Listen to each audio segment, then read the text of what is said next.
How to check Nike gift card balance on the gift card lookup piece. Hi everybody and welcome back. In today's video, we are going to show you an official lookup piece from Nike where we can enter our card details. So I'll just dive right into the video and get started.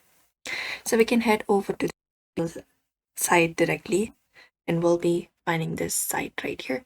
So we can just go over and open it up where we can directly open up the space right here. We can check where we can check our balance. So again, click on this option called check your balance and we will be taken to the site right here. Now we just need to enter up the gift card number in this box right here. Just go and enter it up. And right below it, we need to enter up the PIN. So go ahead and enter it up. And to enter the PIN, we can scratch the silver strip on the back of the card if it's a physical card and basically click on this option called check balance and your remaining balance will appear instantly.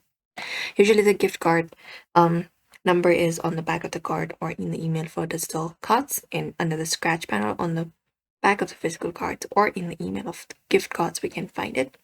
While entering of the gift card, make sure you are double checking numbers. One wrong digit can cause an invalid card error, so you can just go over and use it. And you do not need an account if you're trying to just redeem the gift card balance. And that's it, everybody. We hope this video was helpful to you. Make sure to give this video a like and subscribe for more.